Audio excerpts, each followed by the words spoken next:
आज ही डाउनलोड करें और अपने पसंदीदा शोज का आनंद लें।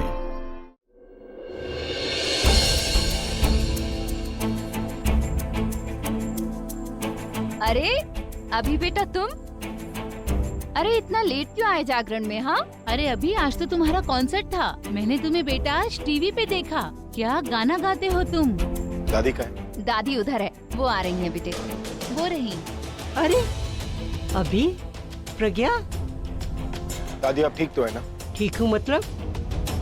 माता के दरबार में मुझे क्या होना है? ठीक तो मुझे तू नहीं लग रहा। तू आज यहाँ कैसे? प्रज्ञा बेटा, तू वहाँ क्यों खड़ी है? मुझे पता तू ही इसे लेके आई है।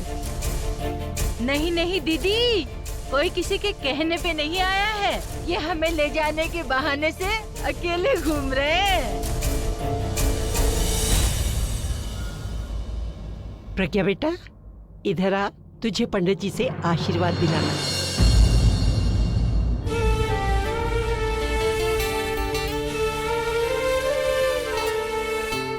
पंडित जी। हाँ जी। ये है मेरी बहू प्रज्ञा।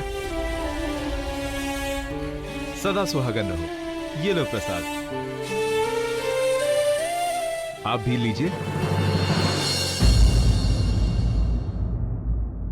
तुम्हारी दादी अभी तुम्हारे बारे में बातें कर रही थी। जैसा सुना वैसा ही देखा। तुम दोनों की जोड़ी बहुत ही अच्छी है। ये माता रानी का आशीर्वाद है। ये मौली।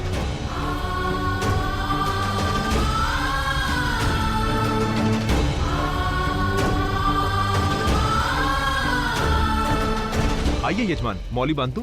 नहीं पंडित जी, मैं इन सब में बिलीव नहीं करता। चलिए दादी। पर मैं तो करती हूँ ना। दुनिया भर की चीजें हाथ में बंधवा के रखता है, माता की मौली नहीं बंधवा सकता। अभी बेटा, दीदी प्रसाद समझ के पहना रही है, तुम फैशन समझ के पहन लो। दासी पर मैं मुझे तेरी बात सुननी ही नहीं। बहू के कहने से आरती ले सकता है और मेरे कहने से मौली नहीं बंधवा सकता। प्रज्ञा, धागा ले और बांध दे।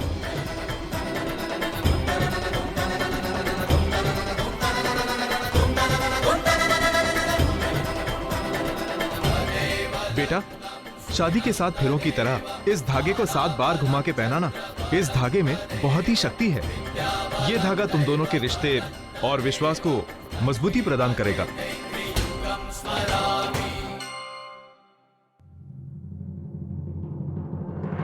चलिए दादी। चलो चलते हैं पंडित जी। जी प्रणाम। नमस्ते जी। जागरण में जाके तो अलग किस्म की खुशी मिली है। माता की भेंटें सुन के आनंद आ गया सच में। दीदी, उस औरत को देख के आनंद नहीं आया जो आई तो अपने पति के साथ थी, पर उसकी नजरें किसी और के पति पे थी और जाते हुए अपने पति से लड़ पड़ी। उसका नाम मत ले मेरे सामने, बेशर्म थी वो। ये भी नहीं सोचा बैठी कहाँ है। दीदी क्या हुआ, सिर्फ देख ही तो रही थी। तू हंस मत। मुझे ऐसी औरतों से सख्त नफरत है जो शादीशुदा होके भी अपने मर्द को छोड़कर दूसरे पर नजर रखती हैं। कैरेक्टरलेस कहीं की।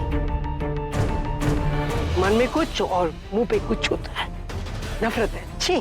पर दीदी आप तो बहुत किस्मत वाली हैं।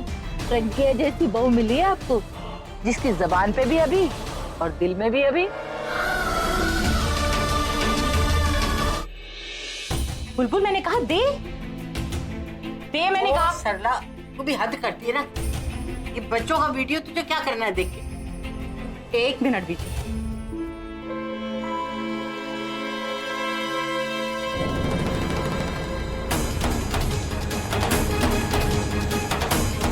तो ये छिपा रही थी मुझसे।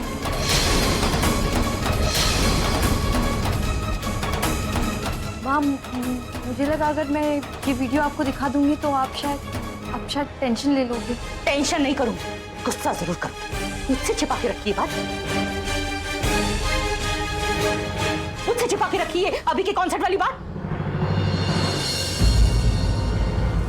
एक दामाद का कॉन्सर्ट एक साथ नहीं देख सकती, ऊपर से ये वीडियो में तो मुझसे छुपा रहे थे। एक्चुअली वो माँ, जिस दिन जीजू का कॉन्सर्ट था उसी दिन मेरा इंटरव्यू था। अगर मैं आपको बता देती ना कि जीजू का कॉन्सर्ट है, वो भी इतना बड़ा, तो आप शायद जिद करते जाने का। इसलिए मैंने ये आपसे छुपाया। क्या छुपाने की जरूरत थी और क्यों छुपाई तुमने ये बात? नहीं जाते हम कॉन्सर्ट में, लेकिन इतना बड़ा कॉन्सर्ट था मेरे दामाद का, कम से कम मैं उसे फोन करके बधाई तो दे देती। क्या सोच रहा होगा वो हमारे बारे में? हम उसे बेटा समझते और बधाई का एक फोन नहीं गया हमारे घर से। मेरा फोन कहाँ है? अंदर। ठीक, मैं प्रज्ञा को फोन करती हूँ। ये पकड़ अपना फोन। जब देखो पता नहीं क्या क्या छुपाती रहती है।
हमारे बीच का रिश्ता इस आग की तरह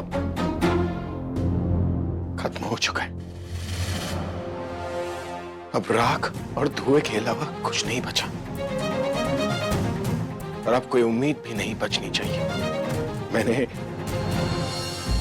फैसला ले लिया है कि तुम्हारे किए की सजा मुझे और मेरे परिवार को नहीं बल्कि तुम्हें ही मिलनी चाहिए।